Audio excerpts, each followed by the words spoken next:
عليكم ورحمة الله. إن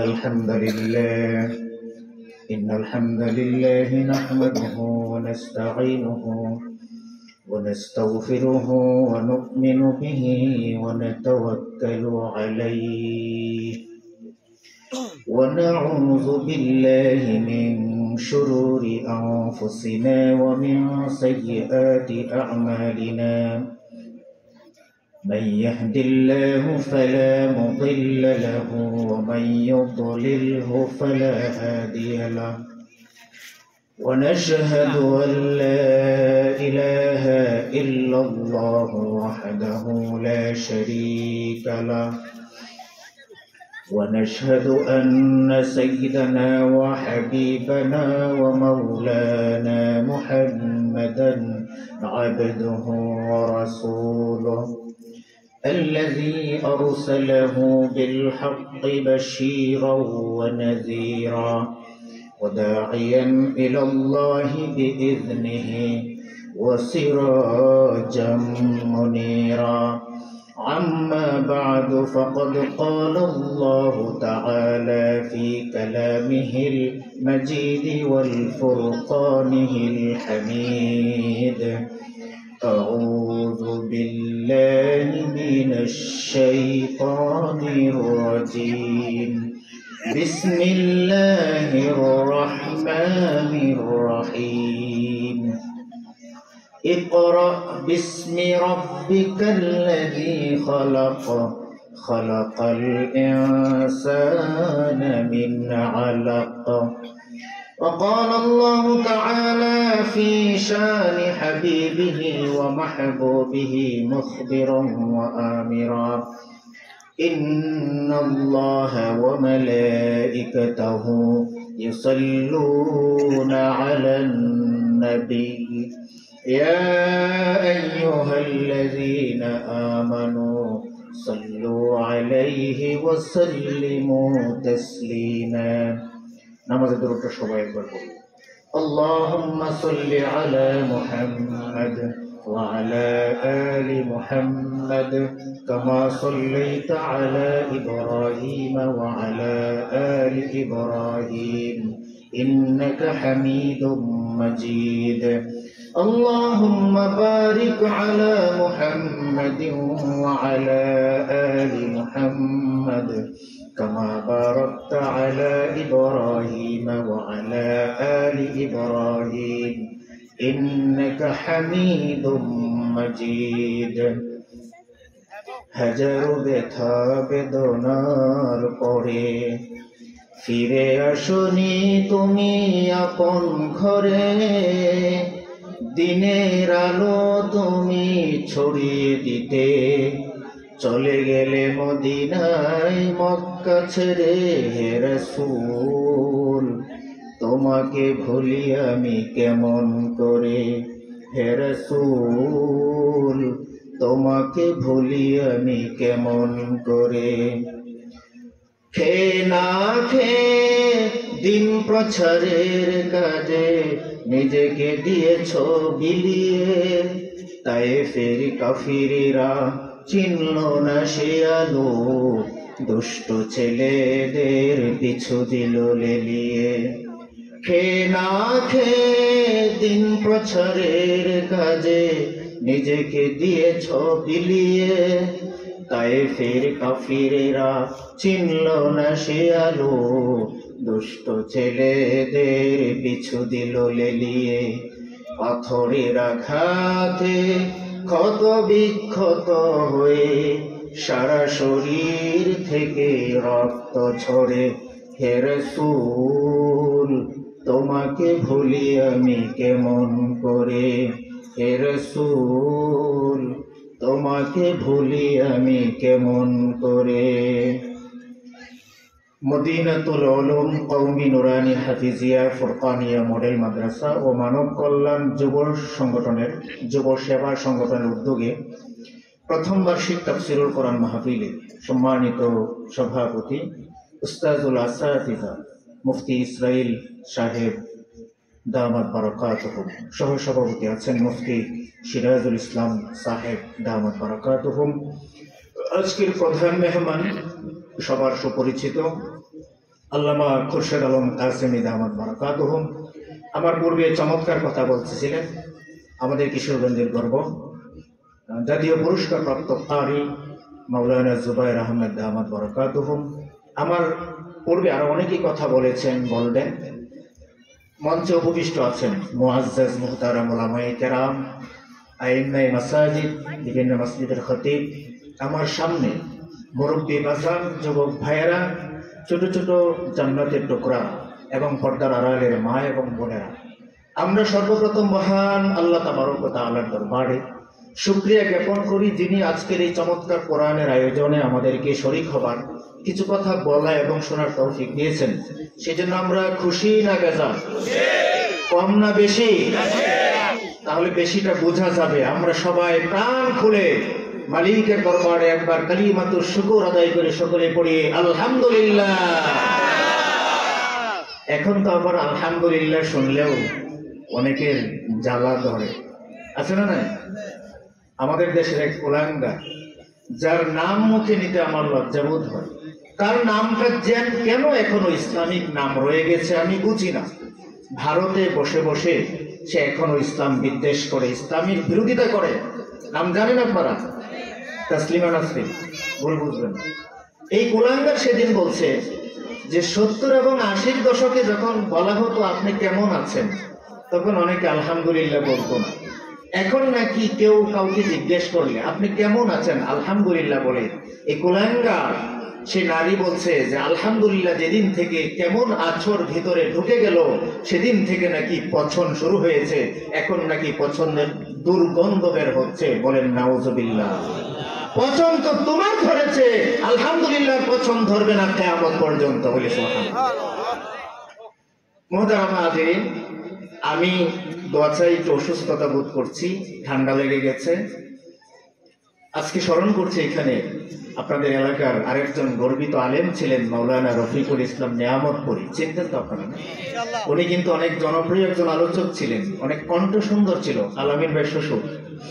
আজকে উনি নাই, থাকলে অনেক খুশি হতেন। এই জান্নাতের বাগানগুলো দেখে, বেহেশতের বাগান দেখে অনেক খুশি হতেন। আল্লাহ যেন তাকে জান্নাতের উচ্চ মাকাম দান করেন, সকলে বলি আমিন। আমি আলোচনার টপিক ছিল অন্য একটা। এখানে বসার পর আমাদের সম্মানিত সভাপতি মহোদয় কানে কানে একটু বললেন, যেহেতু মাদ্রাসা, যেন শিক্ষার উপরে কিছু কথা বলা হয়। তো তাৎক্ষণিক সিদ্ধান্ত চেঞ্জ করেছি, আল্লাহ পাক যেন শিক্ষার উপর কিছু বলার তৌফিক দান করেন। ওমা তাওফীকি ইল্লা বিল্লাহ। সম্মানিত উপস্থিতি, আল্লাহর রহমতে আমরা সবাই ভালো আছি তো? সব সময় আলহামদুলিল্লাহ বলবো। সুস্থ অবস্থায়, অসুস্থ অবস্থায়, দাঁড়ানো অবস্থায়, বসা অবস্থায়, শোয়া অবস্থায়। আজকে আমার সুদিন আছে তখন আলহামদুলিল্লাহ বলবো, দুর্দিনেও আমরা আলহামদুলিল্লাহ বলবো। বললে কি আল্লাহ নিয়ামত বাড়ায় দেন না? লাইন শাকারতুম লাযিদান্নাকুম ওয়া লাইন কাফারতুম ইন্না আযাবি লাশাদীদ। শুধু তাই নয়, রব্বুল আলামিনকে যখন আমরা স্মরণ করি, রব্বুল আলামিনের প্রশংসিত নাম সমূহ যেন আমরা জপি, তখন রব্বুল আলামিন বলেন ফাযকুরুনি আযকুরকুম ওয়াশকুরুলি ওয়ালা তাকফুরুন। বলি আল্লাহু আকবার। আল্লাহকে যখন বান্দা স্মরণ করে জমিনে বসে বসে, তখন রব্বুল আলামিন বসে বসে বান্দাদেরকে স্মরণ করেন। মুফাসসিরিনে কেরাম বলেন, বান্দারা যখন ফাযকুরুনি বিল ইস্তিগফার, বান্দারা যখন আল্লাহর কাছে ক্ষমা চাইতে চাইতে আল্লাহর নাম স্মরণ করে আল্লাহকে ডাকে, ইস্তিগফার করতে করতে তওবার মাধ্যমে রব্বুল আলামিনকে ডাকেন, তখন রব্বুল আলামিন স্মরণ করেন আযকুরুকুম বিল মাগফিরা। বলে সুবহানাল্লাহ। তিনি আমাদেরকে ক্ষমা করার মাধ্যমে স্মরণ করেন। কি বলে? দুনিয়ার কারো কাছে ভুল করলে ক্ষমা চাইলে দিতে চাই না, কি বলে? কিন্তু রবের কাছে যদি আমরা ক্ষমা চাই, আল্লাহ চাইতে দেরি হয়, ক্ষমা করতে দেরি করেন না। সুবহানাল্লাহ। তবে যারা শিরিক করে, হিংসা পোষণ করে, আপনারা জানেন নিশ্চয়ই মিন শাবানের রাত্রে হাদিসটা, তাদেরকে আল্লাহ ক্ষমা করেন না, সবাইকে ক্ষমা করে দেন। তাহলে আমরা খুশি ইনশাআল্লাহ। কি বলেন? আল্লাহ কত নিয়ামত দিচ্ছেন। আপনারা যদি নিয়ামতের কথা আমরা স্মরণ করি, তাহলে আল্লাহর প্রশংসা এমনিতেই চলে আসবে। এই যে আমরা শ্বাস প্রশ্বাস নিচ্ছি না, এখানে আসছি, আমি কথা বলছি, শ্বাস প্রশ্বাস নিচ্ছি, আপনারা বসে আছেন, শ্বাস প্রশ্বাস নিচ্ছি, গ্রহণ করছি। আজকে মেডিকেল সায়েন্স বলছে একটা মানুষ, সুস্থ মানুষ, তার প্রতি মিনিটে তিনি 7 থেকে 8 লিটার বায়ু গ্রহণ করেন। সেই হিসাবে 24 ঘন্টায় 1440 মিনিটে সে 11,000 লিটার বায়ু গ্রহণ করে। সুবহানাল্লাহ বলবেন না? এই 11,000 বায়ুর ভেতর থেকে বিশুদ্ধ অক্সিজেন গ্রহণ করে 550 লিটার। সুবহানাল্লাহ। বর্তমান বাজার মূল্য 550 লিটার অক্সিজেন যদি কিনে 24 ঘন্টায় আমাদের ব্যবহার করা লাগতো, আজকের সায়েন্স বলছে যে 18 লক্ষ টাকার প্রয়োজন। সুবহানাল্লাহ। সম্ভবত বেঁচে থাকা সম্ভবত আমাদেরকে বাঁচিয়ে রাখছেন কে? তিনি সকল ক্ষমতার মালিক, সকল ক্ষমতার উৎস। তার শুকরিয়া হবে, তার নিয়ামতের অপরিসীম নিয়ামত আমরা ভোগ করছি। রব্বুল আলামিন বলেন, ওয়া ইন তাউদ্দু নি'মাতাল্লাহি লা তুহসুহা। রব্বুল আলামিন এত এত নিয়ামত দিয়েছেন যেগুলা গুণেও মানুষ কোনোদিন শেষ করতে পারবে না। তাহলে বন্ধুগণ, আমরা এখানে একটা মাদ্রাসা, আজকে যে মাদ্রাসার উদ্যোগে আয়োজিত মদিনাতুল উলুম কওমি নুরানি মাদ্রাসা, এই মাদ্রাসা আপনাদের এলাকার জন্য একটি জান্নাতের বাগান। আমরা যেখানে বসেছি এটাও জান্নাতের বাগান। সুবহানাল্লাহ। এখানে পড়াশোনা আমরা কেন পড়াবো? দ্বীনি শিক্ষা আমরা কেন দেব? আজকে দ্বীনি শিক্ষার কথা কেন আসছে? দ্বীনি শিক্ষা ছাড়া একটা মানুষ দুনিয়া এবং পরকালে সে সাকসেসফুল হতে পারে না। আচ্ছা, আমরা তো সবাই সফলতা চাই, কি বলেন? সফলতা চাই না দুনিয়াতে যারা আসছে? তো সফলতার জন্য দুনিয়ার জীবনে মাথার ঘাম পায়ে ফেলতেছি, তাই না? যে যেদিকে আছে, যে ব্যবসা করছি, চাকরি করছি, কৃষি কাজ করছি, সব সময় আমরা এত বেশি বেশি পরিশ্রম করছি শুধু সফলতার জন্য, তাই কিনা বলেন? তো সফলতা আসলে কিসে? আলেম যারা আমরা হয়েছি, আলেম হইলেই সফল? আজকে মাদ্রাসা মসজিদ দান সদকা করে সব করে দিয়েছে একজন মানুষ, বড় দানবীর, তিনি কি সফল হয়েছেন? তারপর একজন আল্লাহর রাস্তায় যুদ্ধে গিয়ে শহীদ হয়ে গেছেন, তিনি কি সফল হয়ে গেছেন? সফলতা অনেক দূরের বিষয়। সফলতা আমরা যদি ইখলাসের সাথে সহি নিয়তে আমাদের কাজগুলা করতে পারি, তাহলে সফল কাম করে দিবেন আল্লাহ রাব্বুল আলামিন। আর যদি রিয়া থাকে, লোক দেখানো থাকে, আমার ঈমানের মধ্যে শিরিক থাকে, কুফর থাকে, তাহলে সারা জীবন আমল করেও হাসরের মাঠে উঠে দেখবো আমাদের আমলের খাতা শূন্য, জিরো, তাহলে সফল না। বন্ধুগণ, আমার হাদিসে এসেছে, হাসরের মাঠে বান্দারা যখন আল্লাহর সামনে হাজির হবে, রব্বুল আলামিন 3 দলকে ডাকবেন। প্রথম ডাকবেন আমাদেরকে, যারা আলেম, তাদেরকে ডাকা হবে। ডেকে বলবেন, তোমাকে তো অনেক জ্ঞান দিয়েছিলাম, ইলম কালাম দিয়েছিলাম, কোরআন সুন্নাহর গভীর জ্ঞান দিয়েছিলাম, তুমি আমার জন্য আজকে কি নিয়ে এসেছো? আমরা সেদিন বলবো, হে রব, আমরা তো মাদ্রাসার মুদাররিস ছিলাম, আমরা তো বয়ান করেছি, লক্ষ লক্ষ মানুষ শুনেছেন, ইউটিউবে বয়ান ছিল, lakh lakh million million view হয়েছে, মাদ্রাসায় পাঠদান করেছি, বই লিখেছি, এমন কোন দ্বীনি রাস্তা নাই যে রাস্তায় খেদমত করি নাই, ইলম বিতরণ করি নাই। রব্বুল আলামিন বলবেন, তুমি মিথ্যা বলছো, তুমি মিথ্যু, তুমি এগুলা দুনিয়াতে এই জন্যই করেছিলে, তোমাদেরকে মানুষ বড় আল্লামা বলুক, বড় আলেম বলুক, বড় মুফতি বলুক, বড় ওয়াইজ বলুক, সেগুলো তো হয়ে গিয়েছে, দুনিয়ায় পেয়ে গেছো, আমার কাছে কিচ্ছু নাই। দানবীরকে ডাকবে, দানবীরকে বলবে, তোমাকে অঢের সম্পদ দিয়েছিলাম, সেগুলো দিয়ে কি করেছো, আমার জন্য কি নিয়ে এসেছো? সে বলবে, আল্লাহ, দুনিয়ার এমন কোন রাস্তা নাই যে রাস্তায় আমি দান সদকা করি নাই।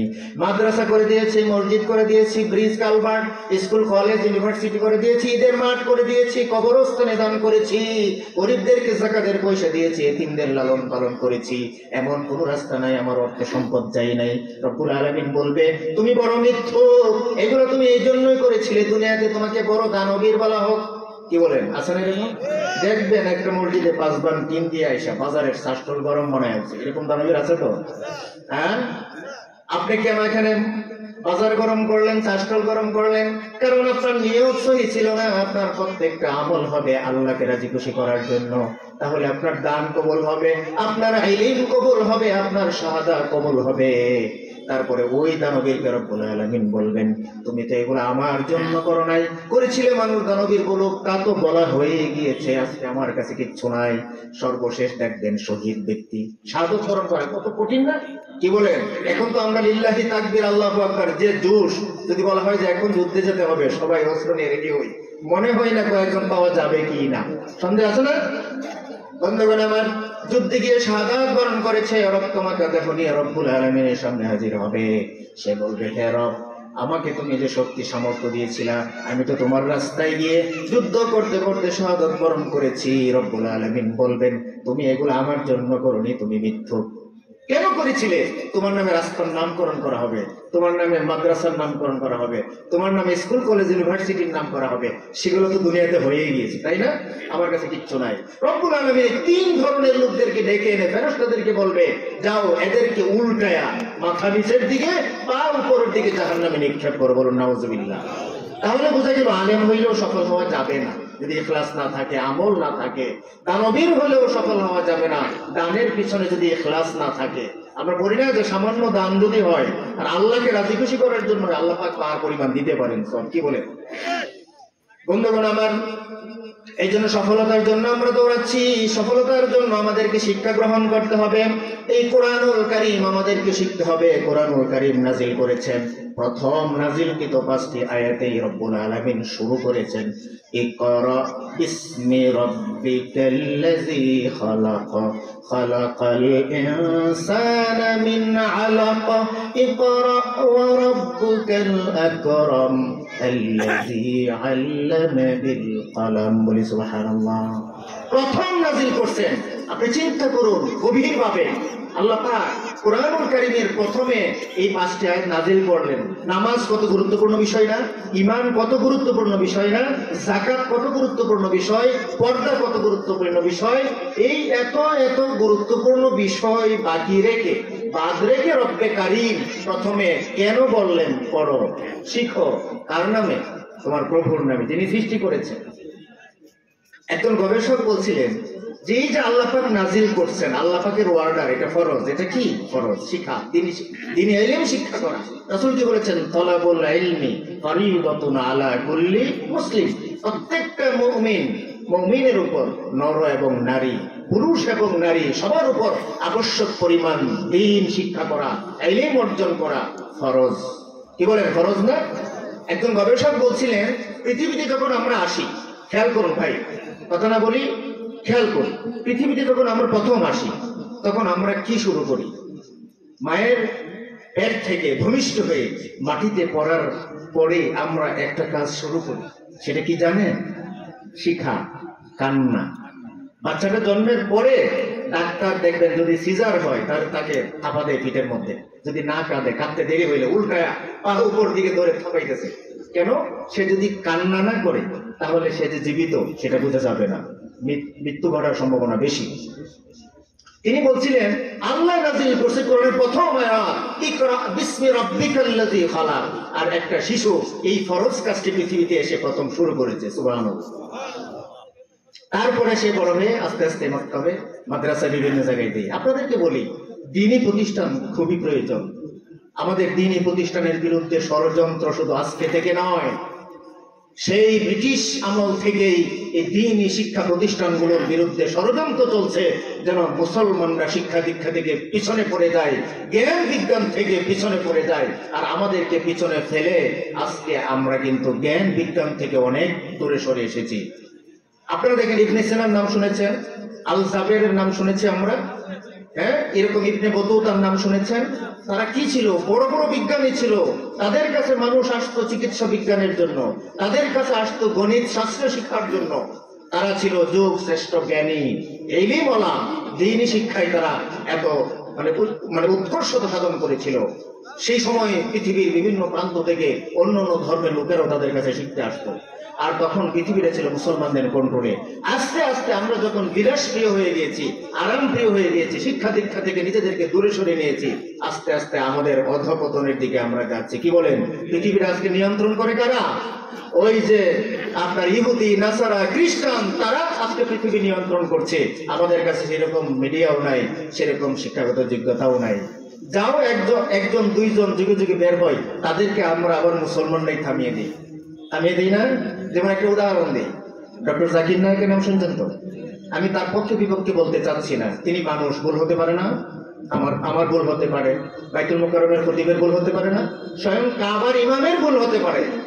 তিনি তো আলেম না, তিনি ডাক্তার, এমবিবিএস ডাক্তার, কিন্তু তিনি গবেষণা করে করে তিনি প্রত্যেকটা ধর্মের একজন ছাত্র। তিনি নিজের বক্তব্য দেন নাই, আমি যতটা লেকচার শুনেছি তিনি রেফারেন্স দেন, বাইবেল, ত্রিপিটক, গীতা, কোরআন বিভিন্ন গ্রন্থের তিনি কি করেন, রেফারেন্স দিয়ে কথা বলেন। তাকে থামায় দেওয়া হলো। সবার আগে আমরা আলেমরা, আমরা মুসলমানরা তার বিরুদ্ধে লাগছে। অথচ ভারতের কত সিনেমা আমাদের বাংলাদেশে চলে না? কত নায়ক নায়িকেরা বাংলাদেশে এসে বিভিন্ন অনুষ্ঠান উদ্বোধন করে, কিন্তু যখন বলছে ডাক্তার জাকির নায়েক বাংলাদেশে সফর করবে, আমরা বলছি বিমানবন্দর ঘেরাও করবো। বলে তার দ্বারা যে খিদমত হয়েছে ইসলামের, এটা লক্ষ লক্ষ আমাদের দ্বারা হবে না। এই জন্য বন্ধুগণ আমার, দ্বীনি ইলম শিখতে হবে। কোরআনে রব্বুল আলামিন সেই জন্য প্রথম বলেছেন ইকরা বিসমি রাব্বিকাল্লাযী খালাক। নামাজের কথা বলেন নাই, ইমানের কথা বলেন নাই। ইমান এত গুরুত্বপূর্ণ বিষয়। ইমান যদি কারো না থাকে, সে যত আমল করুক না কেন, সারা জীবন যদি আমল করে, তারপরেও সে কোনোদিন সফল হতে পারবে না। আল্লাহ বলেন ফাআলাম আন্নাহু লা ইলাহা ইল্লাল্লাহ। আমরা তো শুধু লা ইলাহা ইল্লাল্লাহ পড়ে বসে আছি, কিন্তু লা ইলাহা ইল্লাল্লাহ সম্পর্কে আমাদের জানতে হবে। কি বলেন? ইমানের আরকান এবং আহকাম রয়েছে, ইমান ভঙ্গের কারণও রয়েছে। আমাদের নাম তো ভোটারের মধ্যে মুসলমান, সার্টিফিকেটের মধ্যে আমি মুসলমান, দলিলের মধ্যে আমি মুসলমান, আমার যে আইডি কার্ড রয়েছে, আমার পাসপোর্ট, ভিসা, সব জায়গায় আমার নাম মুসলমান, কিন্তু আমি কতটুকু মুসলমান সেটাও আমি জানি না। সেই জন্য লা ইলাহা ইল্লাল্লাহর জ্ঞান, ইলম অর্জন করতে হবে। এই জন্য রব্বুল আলামিন প্রথম বলছেন ইকরা বিসমি রাব্বিকাল্লাযী খালাক। তোমরা পড়ো, কারণ যদি না পড়ো, আমি আল্লাহ তোমাদের জন্য কি পাঠাইছি, কি মেসেজ দিয়েছি তোমরা জানবে না। জানবো কিনা? একটা উদাহরণ দিই। এখন তো আলহামদুলিল্লাহ আমাদের মোবাইলের সময় এসেছে। মোবাইলে আমরা একটা টেক্সট করলে সাথে সাথে চলে যায়, ঠিক না? একটা সময় ছিল, বাজান যারা আছেন, মুরব্বীরা আছেন, ছেলে সন্তান বিদেশে গেছে পড়াশোনার জন্য বা কাজের জন্য, অথবা আমার আব্বু দেখতাম যে তবলিগে গেলে, উনি তবলিগের জিম্মাদার ছিলেন, তো উনি গেলে রাজশাহী, রংপুর, দিনাজপুর, আমি ছোট তখন, তিনি কি কোনো মোবাইল ফোন ছিল না, তিনি গিয়ে চিঠি লিখতেন। চিঠিটা আসতো আমাদের কাছে 7 দিন, 10 দিন, 15 দিন পরে। আসার পরে এই চিঠিটার গুরুত্ব কত ছিল বলেন তো? এই চিঠিটা যখন পেউনে এসে দিয়ে গেছে, তার পেউনে, তখন থেকেই এটা তাড়াতাড়ি খুলে কখন পড়বো, আব্বু কি লিখছে, কি বলেন, এটার প্রতি একটা আগ্রহ তৈরি হয়। আপনার সন্তান কি লিখছে, আপনার মেয়ে কি লিখছে, ভার্সিটিতে পড়ে, মাদ্রাসায় পড়ে, আমরা খুব গুরুত্ব দিয়ে, বাবা যদি মূর্খ হয়, মা যদি মূর্খ হয়, তাহলে একবার না কয়েকবার কাউকে দিয়ে পড়াই, দেখো তো এই জায়গাটা আর একবার পড়ো, আমার বাজান কি লিখছে। কত গুরুত্ব না? কিন্তু রব্বুল আলামিন তিনি আমাদেরকে চিঠি দিয়েছেন, আমাদেরকে জীবন বিধান দিয়েছেন। এটা শুধু কোরআন তাকে রেখে দেওয়ার জন্য না, এটা শুধু রেহালে রেখে দেওয়ার জন্য না, বুকে লাগানো আর চুমু খাওয়ার জন্য না। এই কোরআন তিনি দিয়েছেন, এই কোরআন শব্দের অর্থই হচ্ছে অধিক পঠিত। সব সময় এই কোরআনকে পাঠ করতে হবে। কি বলে? করতে হবে। রব্বুল আলামিন আমাদের জন্য কি লিখেছেন, কি বিধান দিয়েছেন, আমাদের জীবন আমরা পরিচালনা কিভাবে করব, এই সব বিষয় এখানে আল্লাহ রব্বুল আলামিন সন্নিবেশিত করে দিয়েছেন। এই জন্য পড়তে হবে, এই জন্য শিখতে হবে। আর যদি কোরআনের সাথে, দ্বীনি শিক্ষার সাথে আপনি চলে আসুন, লেগে যান, সম্মান বাড়িয়ে দিবেন কে? কি ঘুমাই গেছে আমরা? কেমন বাড়ায় দিবে দেখেন। ওই যে কাঠের সোফার মধ্যে বসেছে হুজুর, আমি বসেছি, এই যে নিচে কাঠের টেবিল আছে না নাই? আপনাদের বাড়িতে এমন অনেক বাড়ি রয়েছে যে খাটের মধ্যে আমরা ঘুমাই, 1 লক্ষ 1.5 লক্ষ টাকা দামের খাটও আছে, তাই না? কি জানি চন্দন কাঠ না, এটা দিয়ে অনেক দামি 1.5 লাখ টাকার খাট। সেই খাটের মধ্যে আমি ঘুমাই, আমার স্ত্রী ঘুমায়, আমার ছোট বাচ্চা আছে, শিশু বাচ্চা প্রস্রাব করে দিচ্ছে, পায়খানা করে দিচ্ছে, দিছে কিনা বলেন? দিলে পরে আমরা কি কোনো সমস্যা হয়? এটা আবার ধুয়ে মুছে পরিষ্কার করে এখানেই থাকি। কিন্তু দেখুন, কাঁঠাল গাছের কাঠ অথবা বেড়া গাছ আছে না, আপনার কি রাখেন, ভেন্টা গাছ, সেটা সবচেয়ে দুর্বল, সবচেয়ে নরমাল কাঠ। সেই কাঠ দিয়ে যদি কোরআনের রেহাল বানানো হয়, আর কোরআনের সাথে সামান্য সময়ের জন্য যদি সে সম্পর্ক স্থাপন করে, এটার মধ্যে আমরা পা লাগতে দেই কিনা? দেই না। কেন? এই কোরআনের মর্যাদা আল্লাহর কালাম, আল্লাহর জ্ঞান, ওহী। এই জন্য এটার সাথে সম্পর্ক যে স্থাপন করবে তার সম্পর্ক আল্লাহ পাক বাড়ায় দিবে। আর এটার সাথে যারা বেয়াদবি করবে তাদেরকে আল্লাহ পাক থাপ্পড় দিয়ে দুনিয়া থেকে শেষ করে দিবে। ইদানিং কালকে না পরশুদিন শুনলাম কোন নেতা বলছে নাউজুবিল্লাহ কোরআন নাকি ভাউতাবাজি। নাউজুবিল্লাহ বলেন। ওরে ধরে ফাঁসির কাছে ঝোলানো দরকার, ঠিক কিনা বলো? তুমি তওবা করো, আর না হয় তোমার বাংলাদেশে থাকার অধিকার নাই। কত বড় শয়তান, কত বড় নাস্তিক হলে পরে, মুরতাদ হলে পরে এরকম কথা জনসম্মুখে বলতে পারে এখন। আরে ভাই, জুবাইর ভাই অনেক কথা বলে গেছেন, ভিতরে অনেক কথা আছে, কষ্টের কথা আমরা বলতে পারি না। 5 আগস্ট আমাদের একটা সুযোগ দিয়েছে, আল্লাহ পাক সুযোগ দিয়েছিলেন, সুযোগটা আমরা কাজে লাগাইতে পারি না। এখনো যদি বাংলাদেশের ওলামায়ে কেরাম যারা বড় বড়রা আছেন বিভিন্ন দলের, সবাই আজকে রাত্রে 12টার সময় বসে বলুক, রাত্রে ঘোষণা দেও যে আমরা ইসলামী দল সব এক হয়ে গিয়েছি, ফজরের নামাজ হবে ইনশাআল্লাহ খিলাফার মাধ্যমে, ঠিক কিনা বলো? কিন্তু আমরা এক হতে পারি না, একজনের পিছনে আরেকজন লেগে আছি, কেউ কাউকে দেখতে পারি না। হিংসা দিয়ে আমার ভিতরে ভরে রেখেছি, আবার হিংসার ওয়াজও আমি করছি, কি বলেন ঠিক কিনা? এই জন্য বন্ধুগণ, আমার শিক্ষার দরকার আছে না নাই? শিখতে হবে, শিখার অনেক ফজিলত রয়েছে। রাসূল সাল্লাল্লাহু আলাইহি ওয়াসাল্লাম বলেন, মান সালাকা তরিকান ইয়ালতামিসু ফীহি ইলমান সাহহালাল্লাহু লাহু বিহি তরিকান ইলাল জান্নাহ। ওই যে আপনারা মাহফিলে এসেছেন, লাভ না ক্ষতি? মাদ্রাসায় ছাত্র ভর্তি হয়েছে, সবার জন্য এই হাদিস প্রযোজ্য। আপনারা দ্বীন শিখার জন্য যখন ঘর থেকে বের হন, রাস্তা অবলম্বন করেন, রাসূল সাল্লাল্লাহু আলাইহি ওয়াসাল্লাম বলেন তাদের জন্য রব্বুল আলামিন জান্নাতের রাস্তাকে সহজ করে দেন, বলি সুবহানাল্লাহ। তাহলে মাদ্রাসা শিক্ষা আমাদের খুবই প্রয়োজন, ঠিক কিনা বলুন? আমি শেষের দিকে যাবো, কারণ সময় মনে হয় আমার কম, আর কয়েকটা মিনিট হয়তো আছে। আপনাদের আরেকটা কথা বলি, রাসূল সাল্লাল্লাহু আলাইহি ওয়াসাল্লাম আরেকটা হাদিসে বলেছেন, যারা দ্বীনের ইলম শিখবে, কোরআন শিখবে, মাকতাবে পড়বে, নুরানি মাদ্রাসায় পড়বে, মাদ্রাসায় পড়বে। আপনারা যারা শিখতে আসছেন, আমরা সবাই ছাত্র, তাই না? রাস্তা দিয়ে আসার সময়, যাওয়ার সময় ফেরেশতারা তাদের নূরের পাখা আমাদের পায়ের নিচে বিছিয়ে দিবে, বলে সুবহানাল্লাহ। রাসূল সাল্লাল্লাহু আলাইহি ওয়াসাল্লাম আরেকটি গুরুত্বপূর্ণ হাদিসে তিনি বলেছেন, কুন আলিমান, তুমি আলেম হও, প্রথম কথা। তারপরে তিনি বলেন, তুমি যদি আলেম হতে না পারো, আও মুতাআল্লিমান, তাহলে আলেমের ছাত্র হও। কি বলেন? আলেমের ছাত্র হওয়া তো সহজ। আপনার মসজিদ, আপনারা বলবেন যে আমরা তো বুড়া হয়ে গেছি, বুড়ি হয়ে গেছি, আমরা আবার এখন ছাত্র হব কি করে? আলেমও তো হতে পারে নাই। আপনারা মসজিদের ইমাম সাহেবের কাছে গিয়ে যদি একটা দোয়া শিখুন, নামাজের নিয়মটা শিখুন, ওযুর নিয়মটা শিখুন, রমাদান মাস আসতেছে, কোরআন তেলাওয়াত শিখুন, আপনি ছাত্র হয়ে গেলেন না? রাসূল 3 নম্বরে বলেন, আও মুস্তামিআন, তুমি আলেম হতে পারো নাই, আলেমের ছাত্র হতে পারো নাই, 3 নম্বর অপশন তোমার জন্য রয়ে গেছে। তাহলে তুমি কি করবে? আলেমরা যেভাবে বলবে সেইভাবে তুমি চলবে। কি বলেন? এটা তো সহজ। তাহলে আলেমদের সাথে ভালোবাসা বাড়াতে হবে না? 4 নম্বর রাসূল সাল্লাল্লাহু আলাইহি ওয়াসাল্লাম বলেন, আও মুহিব্বান, আলেমদেরকে তোমরা ভালোবাসবে। ওয়ালা তাকুন খামিসান ফাতাহলিক, 5 নম্বর কোন রাস্তা পৃথিবীতে নাই। এই 4 রাস্তার বাহিরে যারা থাকবে, 5ম রাস্তায়, সেটা শয়তানের রাস্তা, সে অবশ্যই নিঃসন্দেহে সে ধ্বংস হয়ে যাবে, বলি নাউযুবিল্লাহ। আলেমদের সাথে এই জন্য সম্পর্ক স্থাপন করতে হবে।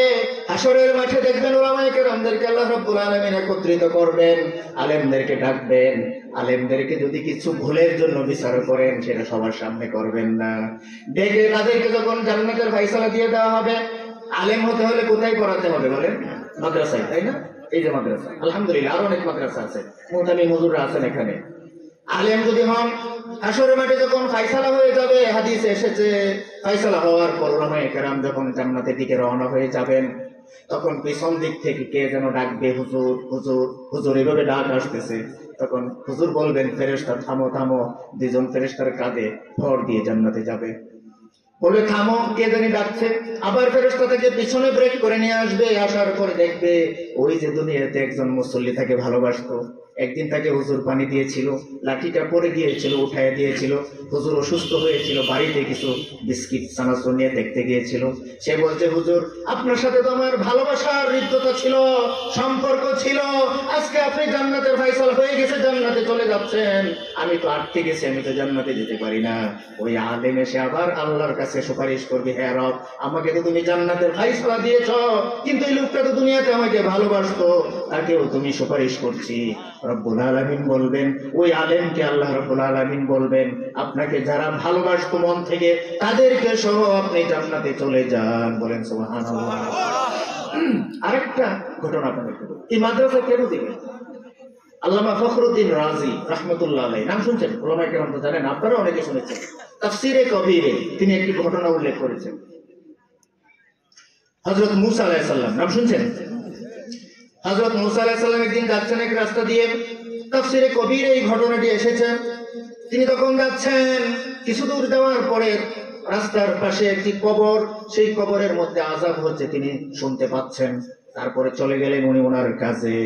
অনেকেই তো বলবেন যে কবরে যদি আযাব হয় সেগুলো নবীগণ জানতেন কিনা? হ্যাঁ, নবী এবং রাসূলগণকে আল্লাহ পাক সেই ক্ষমতা দিয়েছিলেন, কারণ তারা হচ্ছেন সতর্ককারী। কি আমাদেরকে সতর্ক করার জন্য তো আল্লাহ পাক পাঠাইছেন, কিন্তু আম মানুষকে আল্লাহ পাক সেটা দেখাশোনার সুযোগ দেন নাই। যদি আমরাও দেখতে পেতাম কবরে কি শাস্তি হয়, আযাব হয়, তাহলে হতো কি জানেন?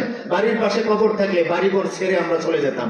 আর এই চিন্তায় মানুষ মানে অসুস্থ হয়ে যেত, এবং অনেকেই কবরে ভয়ে দাফন করতো না ওই যে আযাবের অবস্থা দেখে। এই জন্য রব্বুল আলামিন সাধারণ মানুষ এগুলো দেখার সুযোগ দেন নাই। মূসা আলাইহিস সালাম দেখলেন কবরে আযাব হচ্ছে, শাস্তি হচ্ছে, তিনি চলে গেলেন ওনার কাজ সেরে। আবার যখন এই রাস্তা দিয়ে তিনি রওনা দিলেন, আবার কবরের পাশে এসে দাঁড়ালেন। দাঁড়িয়ে দেখেন না না, এখন তো কবরের আযাব বন্ধ হয়ে গিয়েছে। আল্লামা ফখরুদ্দিন রাজি রাহমাতুল্লাহ আলাইহি ঘটনায় বলেন, মূসা আলাইহিস সালাম এখানে দাঁড়িয়ে গেলেন, কবরের মধ্যে থমকে গেলেন, তিনি দাঁড়িয়ে গেলেন। তিনি কবরবাসীকে প্রশ্ন করলেন, হে কবরবাসী, আমি এদিকে যাওয়ার পথে দেখলাম তোমার আযাব হচ্ছে, এখন আসার পথে এই কিছুক্ষণ সময়ের মধ্যে তোমার আযাব বন্ধ হয়ে গেল, কারণটা কি? কবরবাসী তো আর মূসা আলাইহিস সালামকে চেনেন না। তিনি জবাব দিলেন, হে পথিক, আপনি যখন ওই দিক দিয়ে যান তখন দুনিয়ার পাপের কারণে আমি সাজা পাচ্ছিলাম, কিন্তু এর ভেতরে একটি ঘটনা ঘটে। আমি যখন দুনিয়া থেকে মৃত্যুবরণ করে কবরে চলে আসি, তখন আমার স্ত্রী ছিল অন্তঃসত্ত্বা, গর্ভবতী ছিল। আমার মৃত্যুর কিছুদিন পরে রব্বুল আলামিন আমাকে একটি ছেলে সন্তান দান করলেন। এই সন্তানদের আজকে 3 থেকে 4 বছর বয়স হয়েছে। আজকে সকালে আপনি যখন ওই দিক দিয়ে যান তখন সন্তানের মা, আমার স্ত্রী, এই ছেলেকে নিয়ে মক্তবে নুরানি মাদ্রাসায় গিয়েছে। যাওয়ার পরে হুজুরের কাছে ভর্তি করে দিয়েছে। কোথায় ভর্তি করছে? মাদ্রাসা, মনে রাখবেন। ভর্তি করে দেওয়ার পর উস্তাদ তাকে যখন সবক দিল, আউযু বিল্লাহি মিনাশ শাইতানির রাজিম, বিসমিল্লাহির রহমানির রহিম, এটাই তো আমাদের প্রথম সবক। কি বলেন? সবক যখন প্রদান করলেন তখনই আবার আমার আযাব বন্ধ হয়ে গেল। মূসা আলাইহিস সালাম তো আল্লাহর সাথে কথা বলতেন। মূসা আলাইহিস সালাম ডিটেইলস বিস্তারিত জানার জন্য রব্বুল আলামিনের সাথে এই বিষয়টা নিয়ে কন্টাক্ট করলেন। রব্বুল আলামিন জানালেন, হে মূসা, ওই সন্তান যখন নুরানি মাদ্রাসায় হেফজখানায় ভর্তি হলো আর আউযু বিল্লাহ বিসমিল্লাহ তাআউয আর তাসমিয়া পাঠ করলো, তার জবান থেকে যখন আমি আল্লাহর রহমান এবং রহিম, বিসমিল্লাহর মধ্যে আছে না রহমান এবং রহিম, দয়ালু দয়াময়, দুটি শব্দ উচ্চারিত হলো, আমি রব্বুল আলামিন ফেরেশতাদেরকে অর্ডার করলাম, ও আমার ফেরেশতারা, যার সন্তানের জবান থেকে আমি রহমান রহিম বের হলো, উচ্চারিত হলো, তার বাবার কবরের আযাব দ্রুত বন্ধ করে দাও। সুবহানাল্লাহ। ফেরেশতারা আল্লাহকে উল্টা জিজ্ঞেস করছেন, হে আল্লাহ, তার যে সাজার মেয়াদ তো শেষ হয় না। আল্লাহ প্রতি উত্তরে বলছিল, কিসের সাজা? তার সন্তানের মুখ থেকে আমি আল্লাহর রহমান এবং রহিম দুটি শব্দ উচ্চারিত হয়েছে। আমি এত দয়ালু হয়ে, এত দয়াময় হয়ে আমি তার বাবার কবরে আযাব দিতে পারি না। সুবহানাল্লাহ বলেন। তাহলে আমাদের সন্তানকে দেব তো, দিলে হাফেজ হলে, আলেম হলে লাভ আছে না নাই? শুধু তাই নয়, মাদ্রাসায় আমরা দান সদকা করব। কারণ আপনি মসজিদ এবং মাদ্রাসায় যদি দান সদকা করে মৃত্যুবরণ করেন, আমরা জানি মানুষ মৃত্যুর পরে সব আমলের দরজা বন্ধ হয়ে যায়, কেবলমাত্র 3টি আমলের সওয়াব কবরে যেতে থাকে, ঠিক না? এর মধ্যে একটা সন্তান, আর একটা হচ্ছে আমরা যে দান সদকা করে যাই, সদকায়ে জারিয়া। সদকায়ে জারিয়া এটা হচ্ছে রয়্যালিটি ইনকাম। এটার নাম কি? Royalty income. আপনারা যারা বিজনেস স্টাডিজ দেখেন, আমাদের কিছু কিছু ইনকাম আছে মানুষের। যেমন একজন একটা বই লিখছে, কি লিখছে? বই। অথবা একজনের একটা ওয়াজ রেকর্ড হয়ে ইউটিউবে ভাইরাল হয়েছে, এটা যতদিন মানুষ দেখবে ততদিন সে টাকা পাবে, পাবে না? একটা বই লিখছে, লেখক মারা গিয়েছেন, একটা ইসলামিক নাশিদ গেয়েছেন, কোরআন তেলাওয়াত করেছেন, ইউটিউবে আছে, অথবা বই লিখে উনি মারা গিয়েছেন, এই বইয়ের ইনকাম তিনি মৃত্যুর পরেও তার পরিবার পেতে থাকবে। ঠিক সাদকায়ে জারিয়া হচ্ছে, আপনি মাদ্রাসায় দিলেন, মসজিদে দিলেন, মৃত্যুর পর কবরে বসে বসে এখানে যত সওয়াবের কাজ হবে তত সওয়াব আপনি পেতে থাকবেন। সুবহানাল্লাহ বলবেন না? এই জন্য বন্ধুগণ আমার, আমাদের নেককার সন্তান রেখে যেতে হবে। তাহলে মৃত্যুর পর হাসরের মাঠে রব্বুল আলামিন মৃত্যুর পর ওই মুসা আলাইহিস সালামের সময়ে ওই লোকটার কবরের আযাব যেমন বন্ধ করে দিয়েছেন, সেই আল্লাহ এখনো আছেন না নাই? আছে না? কিয়ামত পর্যন্ত আল্লাহ, আল্লাহু লা ইলাহা ইল্লা হুয়াল হাইয়ুল কাইয়্যুম, তিনি চিরঞ্জীব, সেই রব এখনো আছেন। আপনাদের সন্তানদেরকে দিবেন, আল্লাহ পাক আপনার মৃত্যুর পরে আপনার কবরের আযাব বন্ধ করে দিবে ইনশাআল্লাহ। তারপরে হাসরের মাঠে যাবেন, আলেমের বাবা, আপনার দুনিয়াতে সম্মান আছে না নাই? এই যে আমি এখানে শুনতেছি, অমুক আলেমের সন্তান, সুযোগ্য সন্তান, অমুক আলেমের বাবা, দুনিয়াতেই তো সম্মান, দুনিয়াতে অনেক সম্মান। অনেকে বলে, ভাই আপনার সন্তানকে ওই মাদ্রাসায় দিয়েন না, দিলে সে ভাত পাবে। আচ্ছা বলেন তো, এগুলো বলে না? কিন্তু আপনারা দেখেন তো, ওই যে মাদ্রাসা আলহামদুলিল্লাহ আরো আছে, ভাত কম খায় না বেশি খায়? আমরা কম বলি দিতে, তারপরে বেশি দেয়। পোলাও কুরমা আল্লাহ কম খাওয়ায় না বেশি খাওয়ায়? আপনারাই খাওয়ান, সুবহানাল্লাহ। এই জন্য বন্ধুগণ আমার, আপনি যখন হাসরের মাঠে উঠবেন, দুনিয়াতে যেমন সম্মান, হাসরের মাঠে আপনাকে নূরের টুপি পরানো হবে। আর হাফেজ এবং আলেমদের বাবাকে আল্লাহ পাক ডাকবেন। হাদিসে এসেছে, একজন হাফেজুল কোরআন, তিনি যদি হেফজ কমপ্লিট করে, এই কোরআনের উপর অবিচল থেকে তার সারাটা জীবন হালাল এবং হারাম জেনে সে চলে, তারপর তাহলে তাকেও জান্নাতের ফয়সালা দেওয়া হবে এবং তাকে তার নিকটবর্তী 10 জন জাহান্নামীকে জান্নাতে নেওয়ার সুপারিশ করার তৌফিক দিবেন, বলি সুবহানাল্লাহ। তাহলে আমরা চাই তো ইনশাআল্লাহ, কি বলেন, চাই না? আর আপনার সন্তান হাফেজ আলেম হয়েছে, সে তাকে রব্বুল আলামিন হাসরের মাঠে বলতে থাকবেন, তুমি পড়তে থাকো, এক একটা আয়াত তেলাওয়াত করতে থাকবে, রব্বুল আলামিন এক এক তালা বিল্ডিং বালাখানা তাকে দিতে থাকবেন, বলতে থাকবে তুমি পড়তে থাকো, তুমি শেষ অবধি যতটা তেলাওয়াত করবে কত তালা বালাখানা তোমাকে রব্বুল আলামিন দিয়ে দিবেন, বলি সুবহানাল্লাহ। তাহলে আপনার আমার সন্তান যদি জান্নাতি হয় তাহলে আমাদের লাভ আছে না? আর যদি জাহান্নামী হয় তাহলে আমাদের লস আছে না নাই? হাদিসে কিন্তু আসছে, আমি সংক্ষেপে বলছি, যে আপনার সন্তান আমার সন্তান নামাজ পড়ে নাই, রোজা রাখি নাই, দিন শিখাই নাই, আমরা তারা কি হয়েছে, নষ্ট হয়ে গিয়েছে, হ্যাঁ, এরকম সমাজের মধ্যে খারাপ সব ছেলে মেয়েদের সাথে চলাফেরা করে দুষ্ট হয়ে গিয়েছে, আমল আখলাক কিছুই ভালো না, মৃত্যুর পর সে কিন্তু একা জাহান্নামে যাবে না, আপনাকে আমাকে নিয়ে যাবে। হ্যাঁ, কুল্লুকুম রাইন ওয়া কুল্লুকুম মাসউলুন আন রাইয়াতি। আর আল্লাহ পাক তো প্রথমেই আরো বলেছেন, আমাদেরকে খলিফা বানিয়ে পাঠিয়েছেন, প্রতিনিধিত্ব দিয়ে পাঠিয়েছেন। মনে করবেন না যে আমি একা মসজিদে গিয়ে তাসবিহ তাহলিল করি, তাহাজ্জুদ গুজার হয়ে গেছি, আমি হজ করি বছরে বছরে, যাকাত দেই, সাদাকা দেই, সব দেই, আমি জান্নাতে গিয়ে বসে আছি না। হ্যাঁ, এটা মনে করার কোনো সুযোগ নাই, কারণ আপনার রাখালির দায়িত্ব আপনার পরিবার। এই জন্য আল্লাহ পাক বলছেন, ইয়া আইয়ুহাল্লাযীনা আমানু কু আনফুসাকুম ওয়া আহলিকুম নারা, তুমি শুধু নিজে জাহান্নামের আগুন থেকে তুমি নিজেকে রক্ষা করো না। আপনাদেরকে যদি বলি, আপনি বাড়িতে এখন খবর আসছে, আল্লাহ না করো বাড়িতে আগুন লাগছে, আপনি দৌড় দিবেন কিনা? দৌড় দিব না? আমরা দৌড় দিয়ে আগুন নিবাবো না? আমার সন্তানাদি থাকলে, আজকে ফেসবুকে দেখলাম ওই এলাকায় একটা বাড়িতে আগুন লেগেছে, তারা মাহফিলে লেগেছিল, সত্য মিথ্যা আমি জানি না, পাশের এলাকায়, কিন্তু 5 বছরের একটা বাচ্চাকে ঘরে রেখে গেছে, আগুন লেগে বাচ্চা সহ পুড়ে ছাই হয়ে গেছে। আল্লাহ আল্লাহ, মা বাপকে ধৈর্য ধরার তৌফিক দান করো। এখন আপনি ঘরে আছেন, আগুন লেগেছে, আপনি একা বের হবেন না? বাচ্চাকে সহ, বাচ্চাকে সহ। কিন্তু ফজরে যখন মসজিদে আসেন, আপনার বাচ্চা ঘুমায় আছে, আপনি তো তাকে ডেকে নিয়ে আসলেন না, এর জন্য আল্লাহকে আপনাকে ধরবে না? ধরবে। এই জন্য জাহান্নামের আগুন থেকে বাঁচার জন্য হলেও আমাদের সন্তানদেরকে দ্বীনি শিক্ষায় প্রতিষ্ঠিত করা দরকার, আছে না নাই বলুন? আমি সংক্ষিপ্ত সময়ে আপনাদেরকে আসলে এই দ্বীনি শিক্ষা প্রতিষ্ঠানের পাশে থাকা, এখানে ছাত্র দেওয়া, বরকত দেওয়া, এগুলোর জন্য আমি বলার চেষ্টা করেছি। আল্লাহ পাক আগে আমাকে যেন আমল করার তৌফিক দান করেন, আমাদের সবাইকে যেন আমল করার তৌফিক দান করেন, সকলে বলি আমিন। আজকে যিনি সভাপতি মহোদয় আছেন